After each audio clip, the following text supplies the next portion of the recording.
यस्माज्जातं जगत् सर्वं यस्मिन्नेव प्रलीयते येनेदं धार्यते चैव तस्मै ज्ञानात्मने नमः. To that Almighty I submit my obeisance, from whom everything sprang forth, from whom everything is sustained, and into whom everything merges finally. Ishvaro Gururatmeti Murtibedha Vibhagine Vyomavat Vyapta Dehaya Dakshinamurtaye Namaha. There are no three entities, Ishvara and Guru and yourself. Atma are one and the same. Such an identity, to that Dakshinamurti I bow. Vandaru Lokavarasandaini Vimala Kundavadatarana Brundara Brundamani Brundara Vinda Makaranda Vishikta Charana Mandanila Kalita Mandara Dama Viramandavi Rama Makuta Mandakini Javana Bhindana Vacham Aravinda Sanadishatumi. This is a prayer submitted to the all-powerful Almighty Amma to give us the blessings of her during this talk. This is penned by Mahakavi Kalidasa. Shankaram Shankaracharyam Keshavam Badarayanam Sutrabhashya Kritau Vande Bhagavantau Punah Punah. To the Guru Parampara, particularly to Vedavyasa and Shankaracharya, we submit our obeisance. So there are four forces for us to guide in life. One is the Satchiki Anubhuti, that is the Almighty Jnanatmane Namaha. The second one is the Dakshinamurti, the Guru, the preceptor, without whom nobody would have learned anything. All of us are here because of our Gurus only. The third one, the divine grace of the Amma, who is beyond Lakshmi, Saraswati and Parvati, and who is all inclusive of all these Shaktis, that is the highest Almighty, our Divine Mother. Her blessings are essential for all of us. And finally, the Guru Parampara, the lineage, also should permit us to learn directly. Vedavyasa and Shankaracharya are not coming and teaching us. There is a lineage between them and a connection. Through them only we have come. The Gurus are two types, Siksha Guru, Diksha Guru. Siksha Gurus are the ones you are already, some of you here are professors of microbiology, professors of gynecology, and various professors here. So such people are called the Siksha Gurus, those who teach the modern science and other allied subjects which are related to our conduct of life in this world.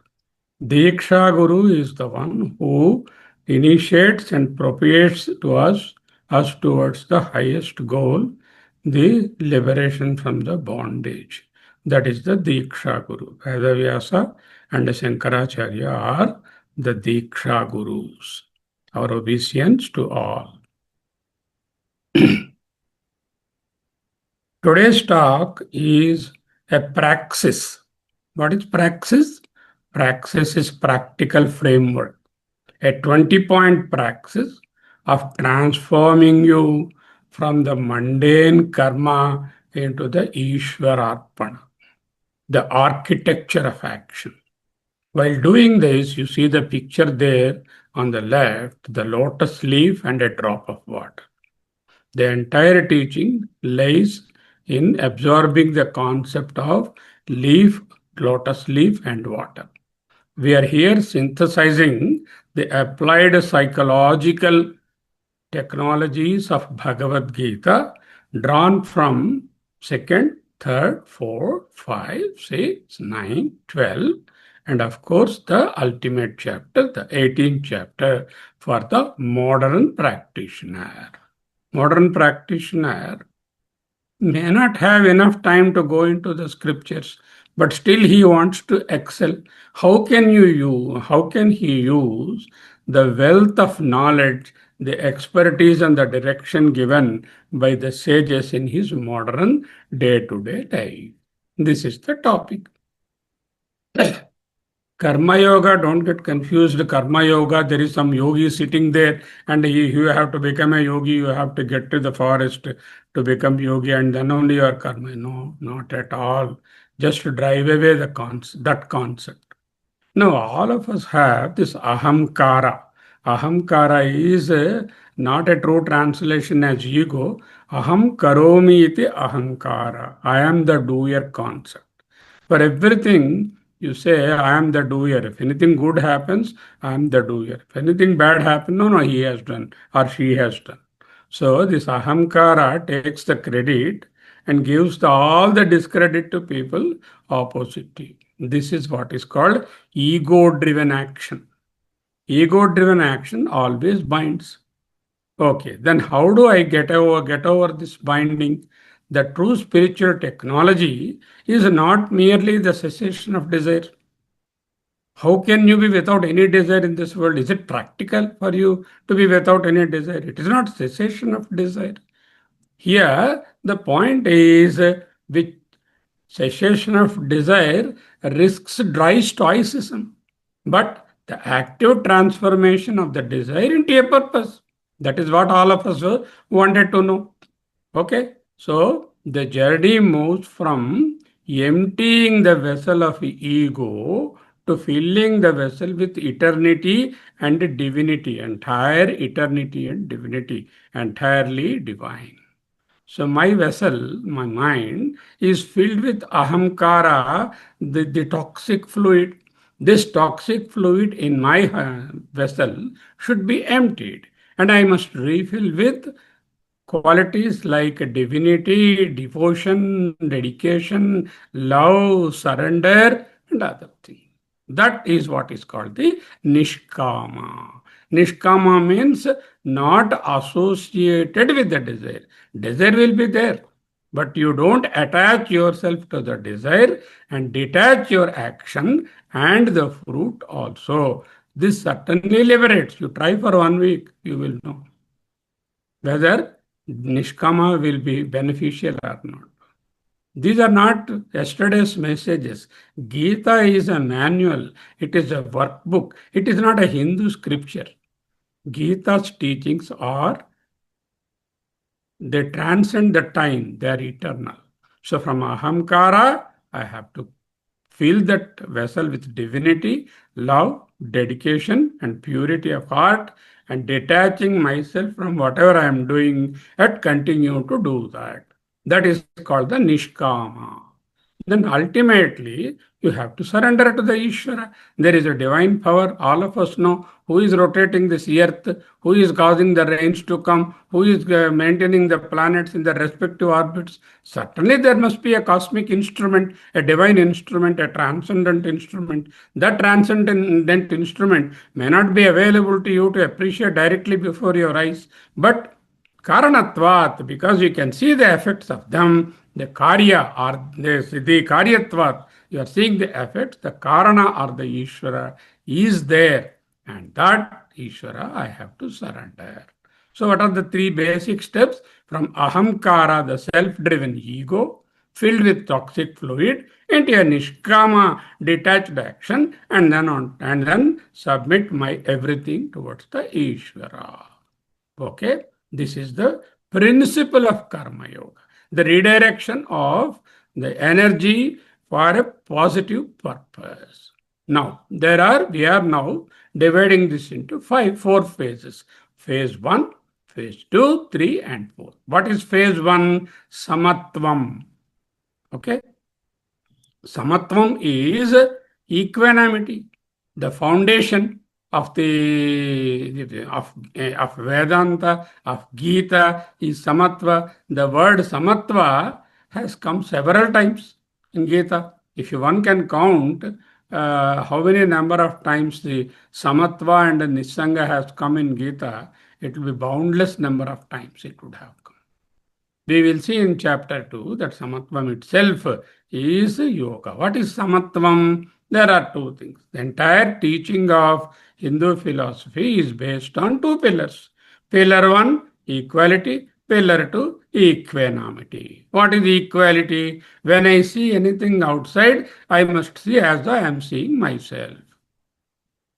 Every experience, object, person is nothing other than myself.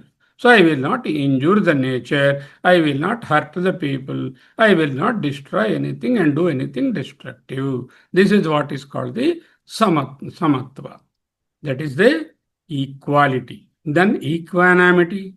I am presented with several outcomes, several sort of fruits that come out of the action. Some of them are favorable, some of them are non-favorable. Having an equal look towards everything and not having the wavy nature in the mind is equanimity.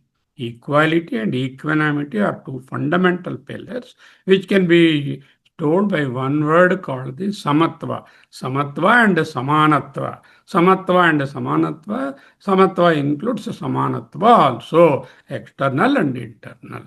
The second one, phase 3. Phase 3 is when I do as any work, kartavya. Kartavya means I am given the task by the divine will, so I have to do. So here, when I say I am forced to do, I am forced to do, it is slavery. When there is a divine drive and force before any task is given to me, for example, this presentation is a divine will that I am doing it today. That is why it is called the kartavya, pure duty. How do I get that state? By improving your nature to the sattvic nature. All of you know tamasic, rajasic, and sattvic.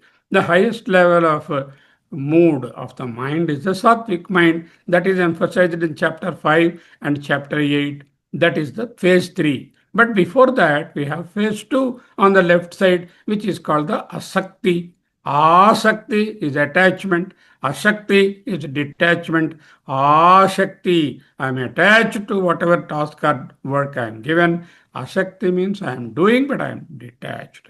And that is what exactly is phase 2. And finally, the surrender or the Ishvara Arpana Buddhi or the pinnacle of any Karma Yoga or any dedicated action to bear the best fruit efficiently is to remember that I am an instrument in the divine hands and this has whatever I do is submitted to him.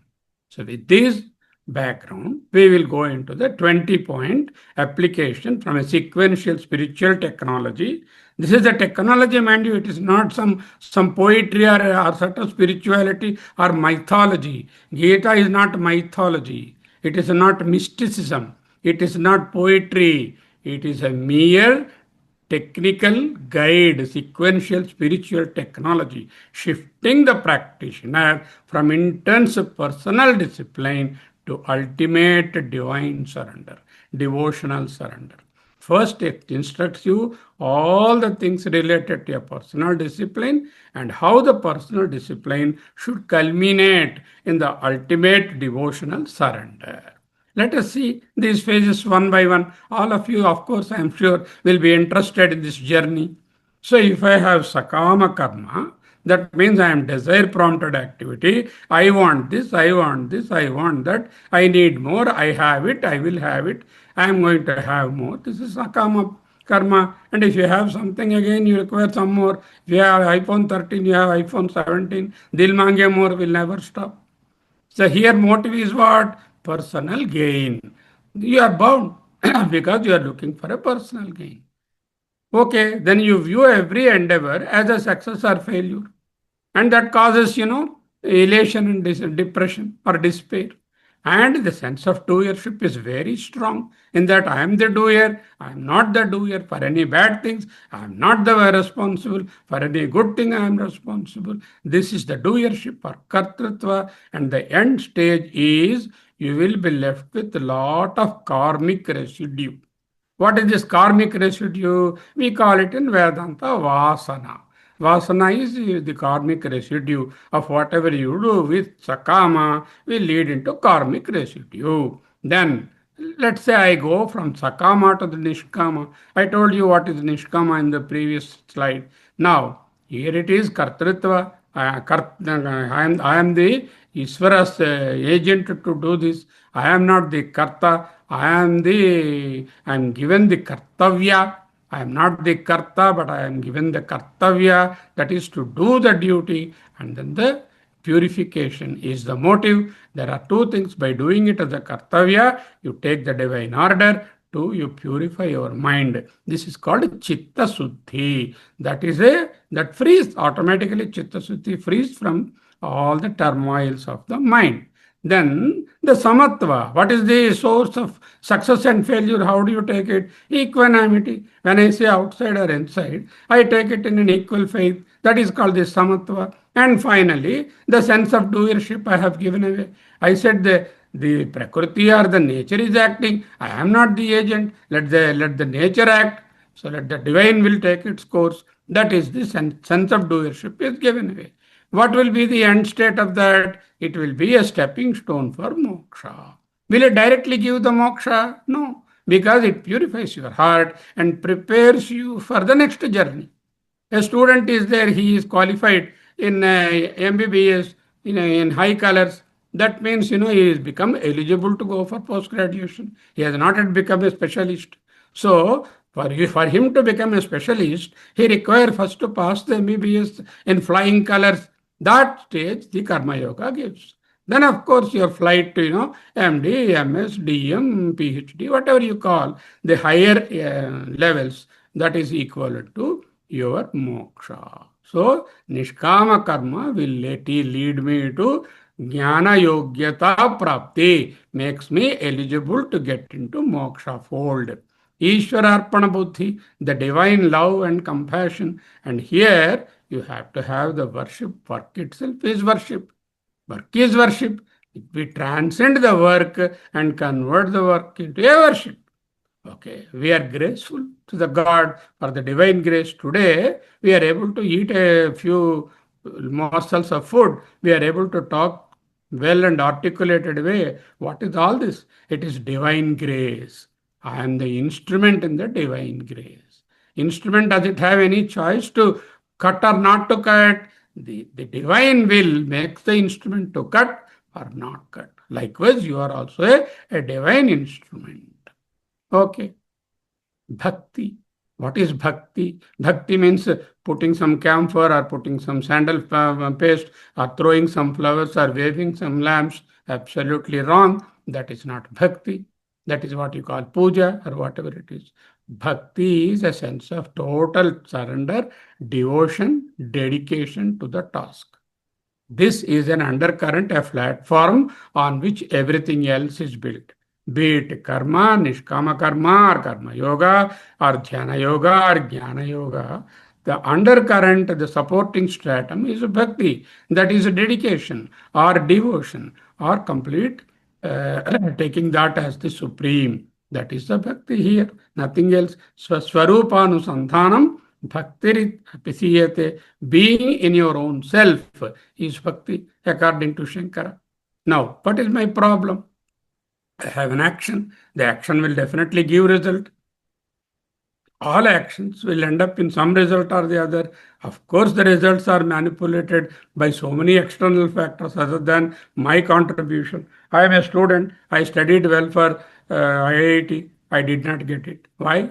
Not that I did not study well, but other students comparatively they did well, so I did not get it. So several other factors contribute to the result.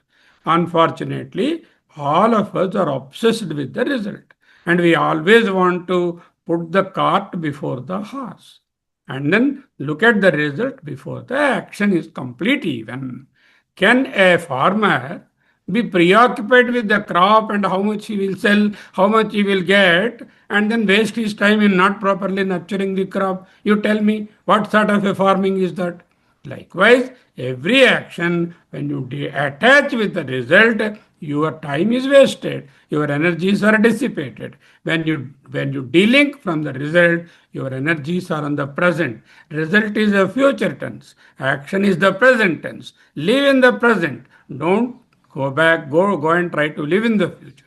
Or don't try and look at what happened last year and then ruminate on the past. That is detachment. This is the famous sloka of Bhagavad Gita. Most of you are familiar here, would have heard this, that 247 sloka. कर्मण्येवाधिकारस्ते मा फलेषु कदाचन मा कर्मफलहेतुर्भू मा ते संगोस्त्वकर्मणि. Forget the Sanskrit and the metaphor of all that. The clear idea here is your jurisdiction is in the action. You have no right or jurisdiction in the result. Then why are you thinking about the result and preoccupied with that and then spoiling your present moment of intense activity and devoted activity? Don't do that. And also, ma karma phala heturphu. Oh, this result has come because of my greatness. Oh, this bad result has come because of this person's interference. Don't attribute good or bad to you or others. Ma karma heturphu. Then okay, it's a very difficult thing. Maybe let me not do any karma, I will sit idle. No, no, no. Nobody can sit idle. You have to do some action. Here you have to understand what is action or karma. Karma doesn't mean carrying vegetables from the market or standing in line for kerosene or waiting for a bus. That is not karma. That automatically goes. Karma is what? Karma by definition is a pre-planned, dedicated activity towards reaching a goal.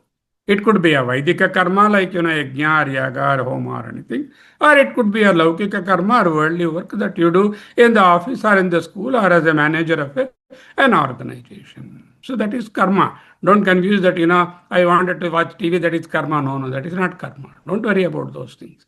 Those things will go. There are kriyas also, like you're breathing in and breathing out, digesting food, and all those are kriyas. Swasa kriya, jirna kriya. They don't come under the class of karma at all. What we are talking about is the activity in the office, activity in the school, activity in the society, activity as a manager, activity as a householder. You do several activities. Those are the activities. Do not attach any importance to the result. Just use a surgical scalpel and make a cut between the action and the result.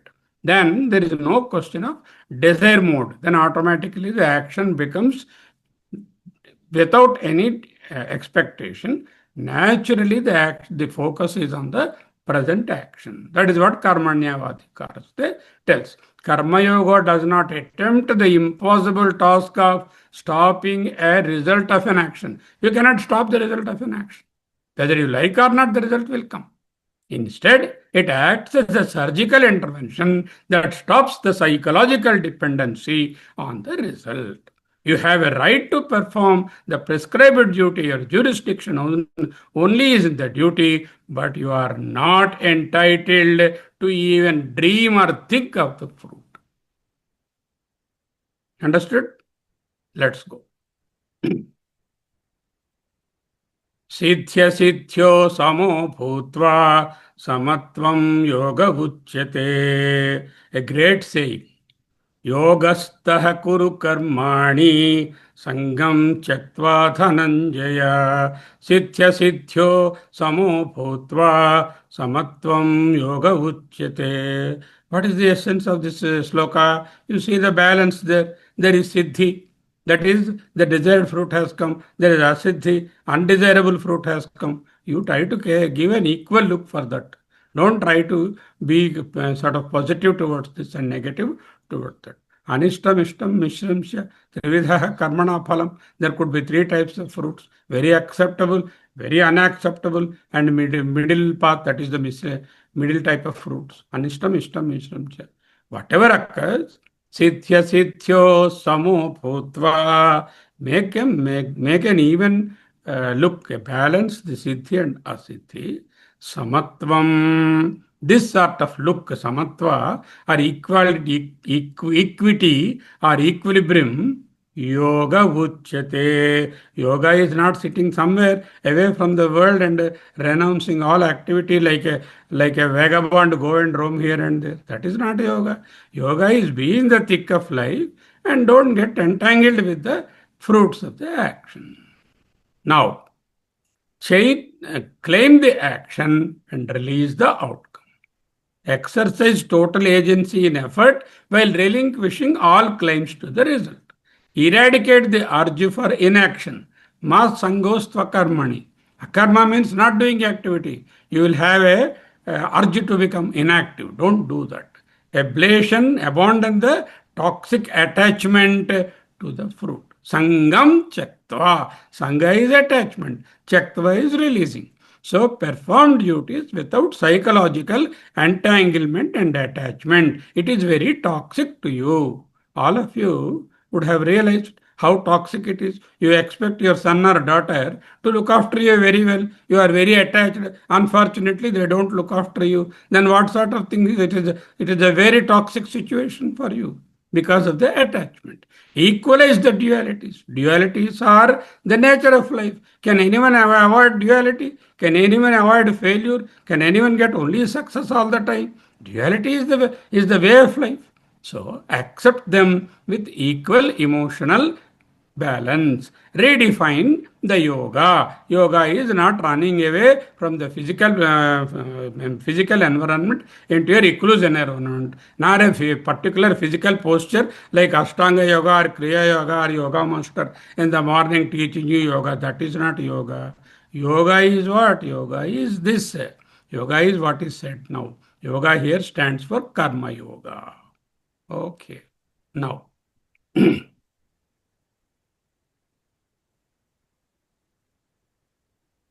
तस्मादसक्तः सततं कार्यं कर्म समाचरन्. Tasmad, therefore, asaktaha, without attachment, karyam, the action, karma samacharan, perfectly you do it. Tyaktva karma phala sangam nityatrupto nirashrayah. Those who has abandoned the preoccupation with the fruit, tyaktva karma phala sangam nityatrupto, very well contained with what, contented with what one has. Nityatrupto. Nityatrupto is yellapase nija karmopattam vittam tena vinodaya chittam bhaja govinda. So whatever is granted to us in life, be completely satisfied with that. Better things are going to come with the hope you live. Okay, worse things are coming, take them with equal equanimity. Nityatrupto nirashrayah karmanyabhipravrittopi. Even when he is deeply engaged in the action, naiva kinchit karoti saha. He is not acting. Though he is actively engaged in action, he is inactive. This is called actively inactive. Constructive destruction. Actively inactive. Karmanyabhipravrittopi naiva kinchit karoti saha.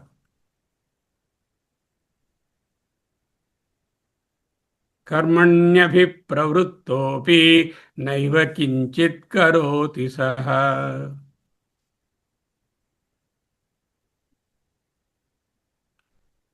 Anashritah karma phalam karyam karma karoti yaha sa sannyasi cha yogi cha na niragnir na cha kriyah. So here he is very clearly mentioning sannyasi is not a recluse who has gone into Himalayan caves or the Ganges beaches or somewhere. The one who is detached from the fruit, anasritaha karma phalam. Karma phala is the fruit of action. Anasritaha, without depending on the fruit of action. anasritaha karma phalam, karyam karma karotiha, who conducts the activity of himself, given activity, saha sannyasi, he is the sannyasi, he is the yogi. Sannyasi means jnani, yogi means karma yogi, not the one who has given up the firework or the rituals from the home or anything. It is not about abandoning the rituals, it is about detaching from the fruit. That is the Anasrita 6.1. Maintain constant momentum. Perform required duties continuously without pausing or validation. What happens? I always try to validate my action from others. I'll do something. Immediately I'll call. How do you like this? Is this talk very good? He has to validate. Then you feel if he says it is not good, then you have a lot of displeasure. You don't require external validation. Ishvara's validation is adequate. Ishvara, if he validates, it is the greatest blessing. Human validation, what is the use? Here the word satatam means every time, ever, always, always, always, always. Cultivate profound non-attachment. Engage intimately with the world while remaining structurally unattached to its components. Anchor in perpetual satisfaction. Generate an inner state that is ever satisfied. Nityatrupto, requiring zero external input to feel a whole. If you want from something from outside to make you feel happy, finished. That something will not come. Or even if it comes, it will perish. So don't have anything to do with outside input for you to be happy or trupta. Trupta is beyond happiness, contentment. To be contented, you are already full. Only thing is you yourself are thinking you are empty. Whatever you have already by divine grace or your material mastery, you would have gained something. So that gain is already good enough. You don't require any external validation, any external inputs for your trupti. Remove external dependence. Operate as a self-sustaining spiritual entity, entirely independent of environmental variables. Nirashrayaha. Don't have any dependence on external variables. Embody the paradox of action. What is the paradox of action? Vigorously act on the outside, but truly you be quiet inwardly. It is a paradox. Inwardly, you are very quiet. Outwardly, everyone will think you are a very busy person. Okay. Externally, I act very vigorously, but internally, I am quiet. That exactly is the paradox of action. This is exactly these three verses together. This 5-point formula is added. Already we covered 5. Now we have made in the phase 2 another 5. Total 10. Now, the phase 3, elevating action into kartavya. Kartavya is the divine will asked me to do this. This is the kartavya, elevating the action from a physical bondage and doing like a labor or slavery, and do it like a bravery or given by the Lord. Practical application in interact solely on principle. Perform the task entirely because it ought to be done by you, stripping away all personal agenda. Don't attach any agenda. Here, Ramana Maharshi Ji, Bhagavan, Tiruvannamalai, he comes to our rescue. He says, Ishwararpitam Nechaya Kritam Chittasothakam Mukti Sadhakam. This particular duty is assigned by the divinity. You can call him Ishvara or Vishnu or Lakshmi or Ganapati, I care little. There is some cosmic intelligence, cosmic force which is acting on you. Your name and form are not important. The cosmic order I surrender, and this is given by him to me. This is Ishwararpitam. While doing and while enjoying also. Nechaya kritam nishkama. This is already discussed.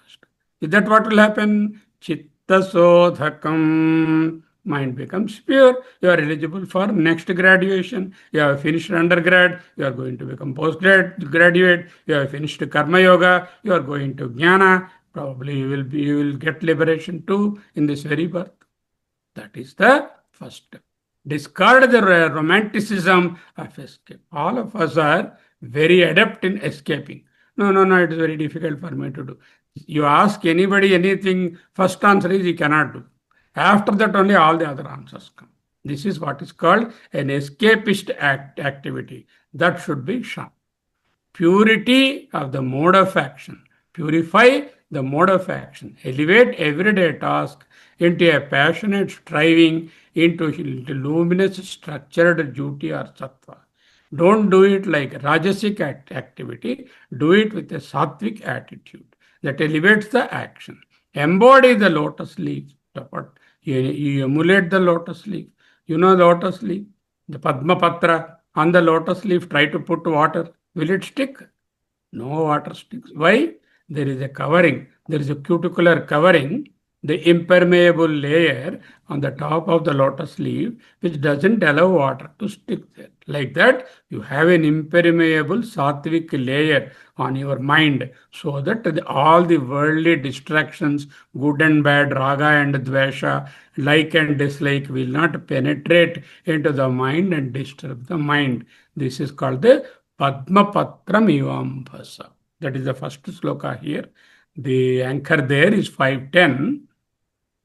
ब्रह्मण्याधाय कर्माणि संगम त्यक्त्वा करोति यः ब्रह्मण्याधाय कर्माणि. He is giving the karma or action completely into the hands of the divinity.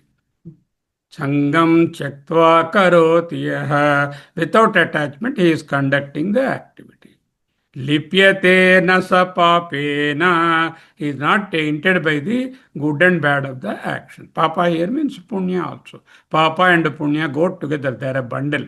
So, lipyate na sa papena. Padma Patramivambhasa. Ambhasa is just like the water on the lotus leaf. He will not be tainted or touched by the good and bad. Lipyate na sa papena. Padma Patramivambhasa. Okay. Karman Karyamityeva yat karma niyatam kriyate arjuna yastu karma phalatyagi satyagi ityabhidhiyate.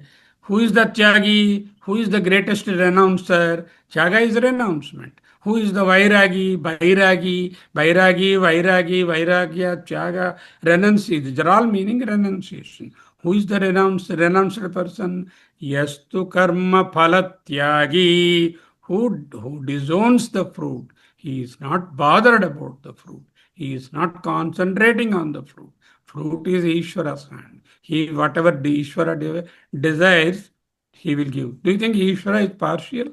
If Ishvara were to be partial, Ishvara means your God, whatever God you are thinking. I'm not saying this, the gentleman in Kailasha with snakes and all. Ishvara here is the divinity, the divine power. Ishvara is a partial or impartial? Can he be partial? If he is partial, he is not divinity, he is not divine. Anybody who is partial cannot be God, cannot be divine. So he is an impartial person. So such an impartial person, how does he give a merit to one person and demerit to another person? That means your actions only he will translate and then give the fruit to you. He is karma phala pradata. He is the one who is distributing the karma phala to you according to what you have already done either now or earlier. In earlier janmas also, if you believe in another janma. If I have studied well during my 10th class or schooling days, I could get into medicine and become a doctor. If I was not doing that and I wasting my time, I would have been playing marbles and wasting my time. You see, Ishvara cannot decide the fruit. You only ultimately decide the fruit. Your actions only Ishvara is giving. Like a bank manager.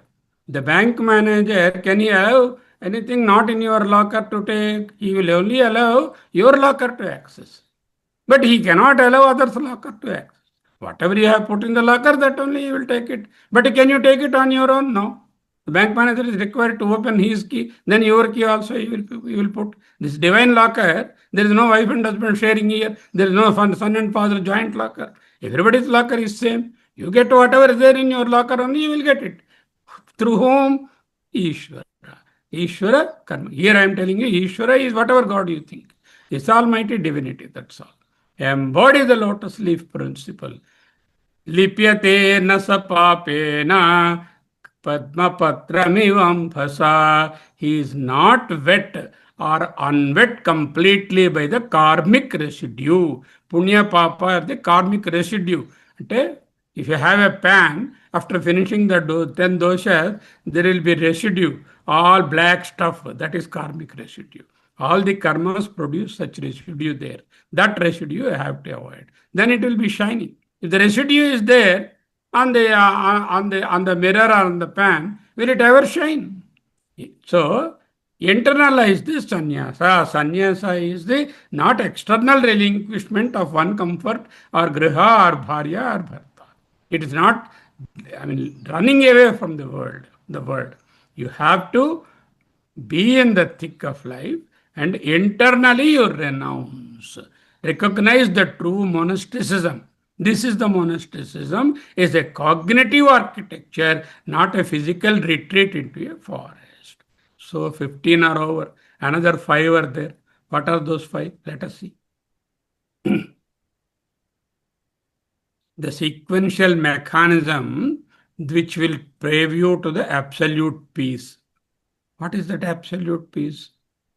Shreyo hi jnanam abhyasat. Abhyasa is repetitively doing a task. You are given a mundane task, some programming, some repetitive job, filling some form, or interviewing persons, or being in the reception and sending them inside to the doctor. Whatever it is, the repetitive task is abhyasa. From then, you move to a state of jnana. That means knowledge. You do the activity with what for this is being done, what is the theory and practice behind it, you understand. With jnana, you do. That when while you are doing that, you cultivate an attitude of single pointedness or meditation or dhyana. And that single pointedness, when you have cultivated, detach yourself with the karma phala tyaga. So renunciation of the fruit. Shreyo hi jnanam abhyasat.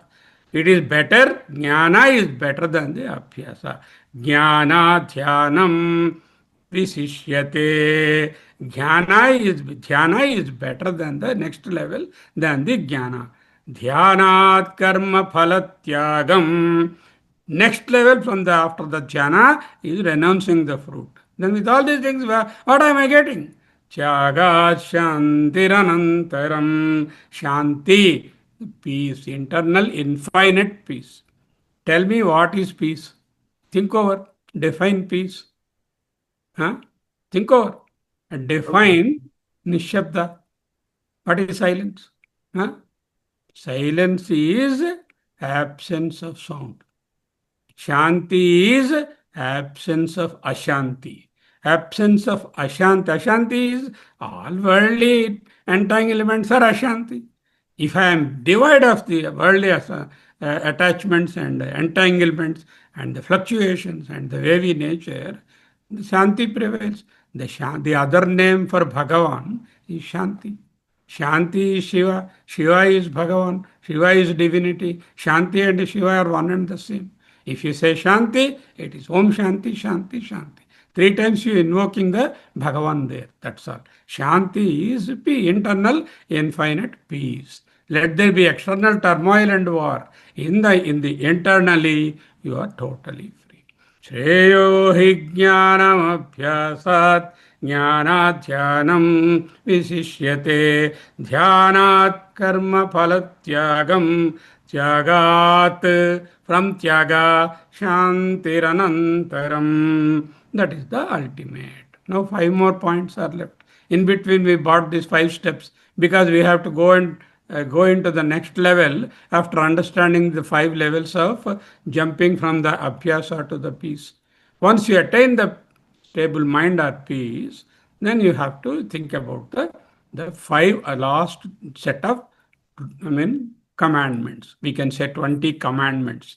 The pinnacle of divine surrender, Ishvara Arpana Buddhi. Mai sarvani karmani sannyasyatyatma chetasa nirashir nirmamo bhutva Yudhyasya vigatajvaraha. What a beautiful saying. Yudhyasva. Take the action into the war. You take the war into reality. You fight. That doesn't mean you should fight with Pakistan or some other country. Fight here is the worldly fight. Worldly work itself is a war. These wars have to be fought. But Vigatajvaraha, without the feverish anxiety and depression associated with that fight, you do it. With Vigatajvaraha. How? Mai sarvani karmani sanyasya. Relinquish sarvani karmani. All the activity that you are doing, mai. The first person, I, me, mine in the Gita always means only one. It is not Vishnu, it is not Shiva, it is not Ganesha, it is not Kumaraswamy, it is not Krishna either. It means it is the divine divinity or almighty or the cosmic will. Surrender to the cosmic will. Mai sarvani karmani sanyasya adhyatma chetasa. You renounce your mind fixed in the Adhyatma. Adhyatma is the divinity inside. That is the eternal divinity. Nirashihi. Don't expect anything. Two problems are there. Expectation and comparison. These are the root cause of all misery. I expect and I always compare. My son studied so well. He did not get a seat. Her son is very poor in maths, but he got a seat in IIT. Compare.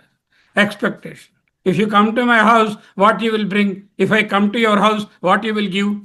This is the way we think always. Expectation and comparison. I always expect that some validity, some recognition, external validation, external appreciation, something. They are money or power or satkara or some sort of recognition. I expect. This is expectation and comparison are the two evils which are marring our prosperity. So, mai sarvani karmani sanyasya adhyatma chetasa. Next sentence, next sort of anchor is Yetu sarvani karmani mai sanyasya matparaha. This also tells the same thing. Spiritualize the intellect. Reorient the mind's default state of perceiving the divine orchestrating all the forces. Adhyatma chetasa. Perceive the divine aerobiums and erase minus everywhere. Whenever I talk, I have told, I did it, it is my creation, my mind, my word. A day will not pass without uttering the word my. From morning to evening, 101 times you would uttered my mind. Just dissociate. Instead of saying, I have done it, you say, work is done. Instead of saying, I presented this presentation, a presentation is made. How nice it is to have that. Erase the minus, cure the mental fever. Yudhyasva vigata jvara. Fever is jvara. So, a transformed duty into worship. So, every work is a worship.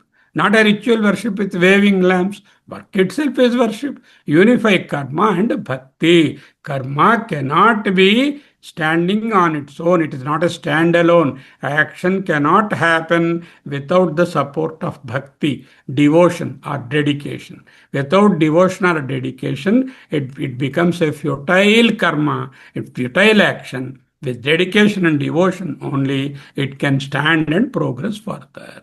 All four phases are over. Then what is my problem? I am doing several activities. I am eating. I am talking. I am giving. I am sacrificing. I am doing all the things. Whatever you do it as a surrender to the divinity. Yat karoshi yadasnasi yajjuhoshi dadasi yat tapasyasi kaunteya tat kurushva madarpanam. As though you have surrendered and submitted to me. Unpacking 927 by redefining, redirecting the terminal point of everyday ordinary action like eating, giving, doing a work, charity, thinking, all that, the 24-hour biological and professional cycle, the clock, becomes an uninterrupted fire or sacrifice. To whom? The sacrifice to the divine. There is no secular versus sacred. Everything is arpana, madarpanam. Okay. Now, 18th chapter 46 also, Swabhava niyatam karma kurvanna apnoti kilbisham yatah pravrittirbhutanam yena sarvamidam tatam swakarmanam tam apyarcha siddhim vindati manava. What does it mean? Don't worry about the Sanskrit part. I don't know Sanskrit. Not about. I'm telling you in English. Where is the Sanskrit here? Sanskrit is only a medium for you to understand that verse there. Yatah pravrittir bhutanam. Whatever activity you are taking, Swakarmana tam abhyarcha. All that, whatever is your karma, a butcherer should be doing butchery to the excellent way. A sweeper should be sweeping the floor of the theater in an exemplary way. Otherwise, patient will die. Not only doctors operating, the sweeper's role also is very important. Whatever is your role that is given for your, material know-how or possessions you have for your knowledge, that work you are given and that you do. Some abhyarcha, siddhim vendati manava. You attain to the spiritual perfection or siddhi, the intersection of inherent nature and supreme worship. Now, we have completed all that. What is the first one? Samatvam. We know equanimity, equality, claim effort, claim the don't claim any fruit, release the outcome, reject the inaction, abandon toxic attachment, equality, internalize equanimity, ashakti, maintain momentum, remain untouched, cultivate inner satisfaction, remove dependency, external dependency, act outwardly, still inwardly, second level. Third level, this is the kartavya, divine injunction on me, act on a principle, discard the escapism, purify by sattva, embody the lotus leaf or emulate the lotus leaf, internalize the renunciation. It is not external renunciation. Finally, spiritualize the intellect, erase the minus in whatever you do, cure ambition forever. That means, remove the expectation and comparison. Worship through work. Work is worship. Unify the bhakti. The master blueprint of Karma Yoga is transmitted by parampara. From our gurus, from our teachers, from our saints, it has come to us. This framework allows any modern professional to walk the exact evolutionary path mandated by the scripture non-par. That is the Gita. Then the final quote, Manmana bhava madbhakto madhyaji mam namaskuru mame vaishyasi satyam te pratijane priyosi me. 1865 and 1866 are the summary of Gita. This verse, 18th chapter, 65th verse, is identified as the verse by Shankaracharya. The logical conclusion of the 20-point framework is the utter disappearance of the independent operator as you.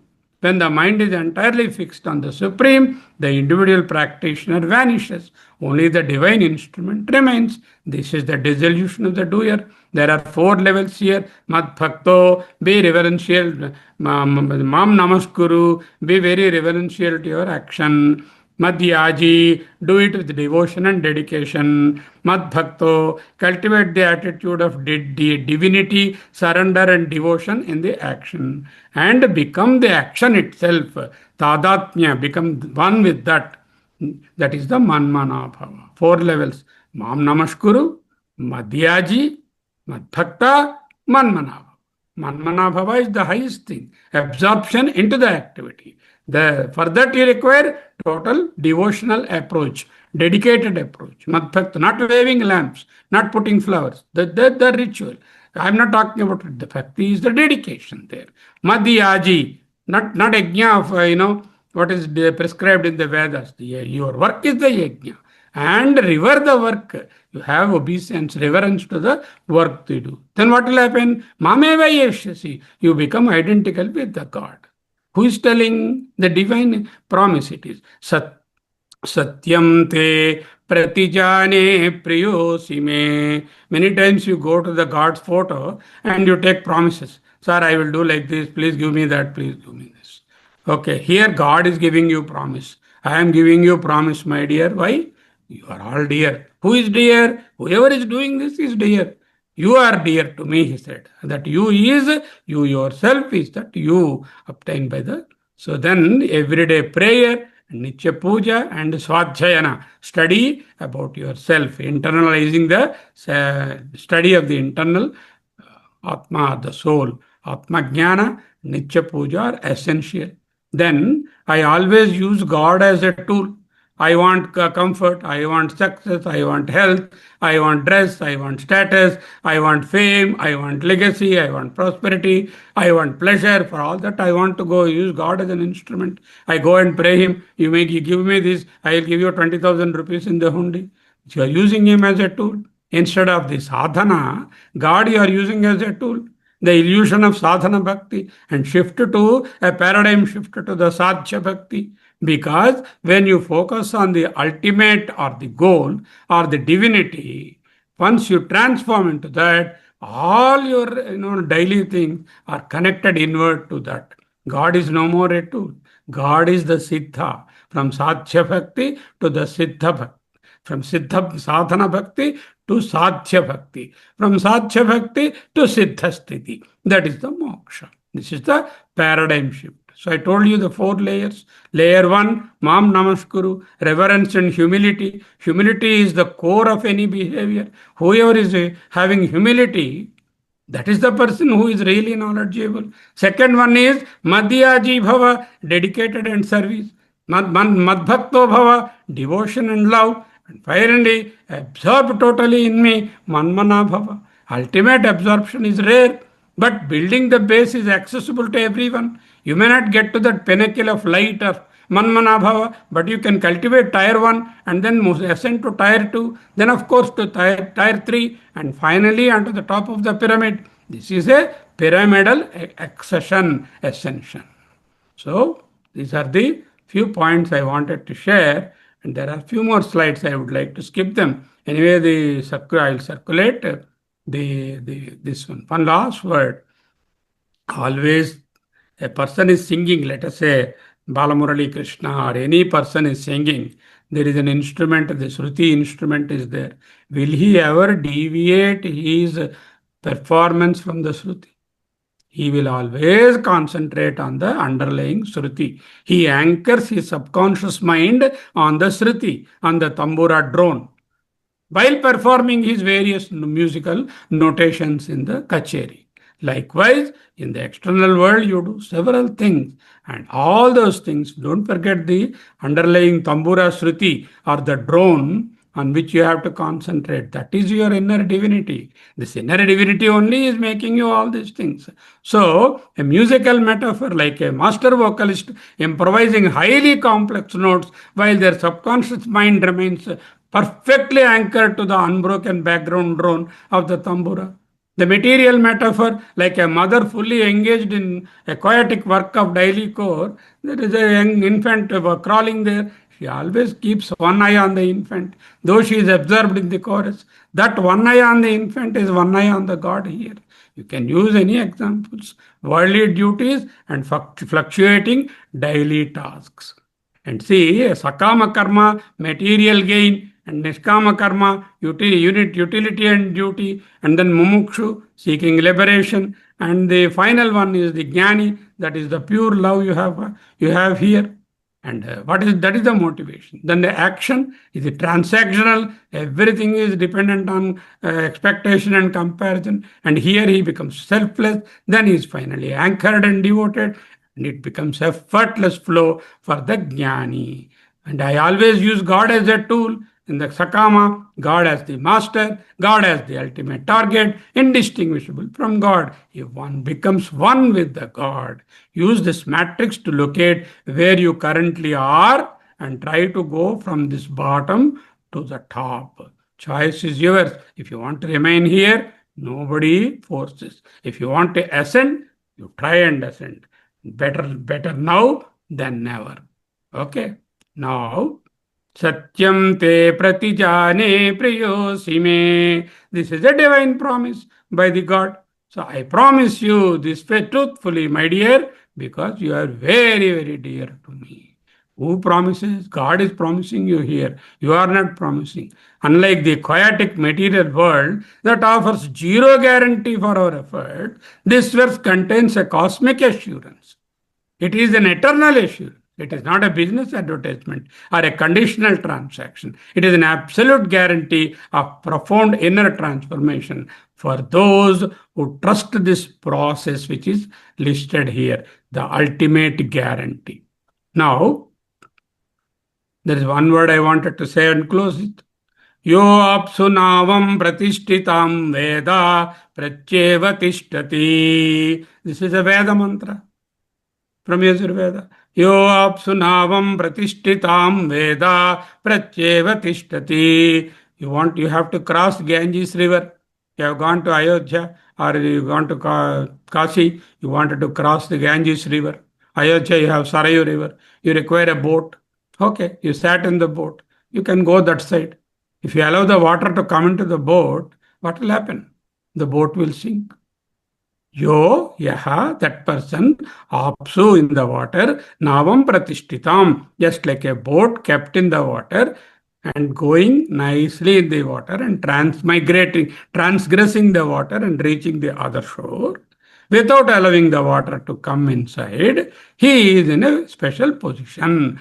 The destination is your liberation. The boat is your body. You are given a beautiful equipment, the body and mind complex. That is the boat here. And the river is the samsara, the worldly river. And I have to go through the worldly river. For this, the boat is essential. This boat is the only one which can take me into the other shore. And this boat, if I contaminate with water, allow the water to come inside, all the bondage and attachment and all the filth and residue of the samsara I want to allow inside my boat, my mind, my boat will sink. I will never be able to reach the other shore.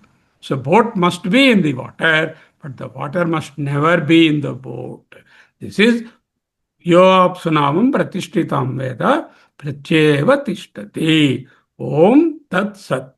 So the ultimate application of Vedic truth is not in recitation of any poetry or memorizing and just like that reciting, oh, this man is telling all 701 slokas without stop. That is not important. But in the flawless execution in the theater of daily life. That is very important. Let us close here with one final prayer to the Almighty. Om Purnamada Purnamidam Purnat Purnamudachyate Purnasya Purnamadaya Purnameva Avasishyate. Om Shanti Shanti Shanti.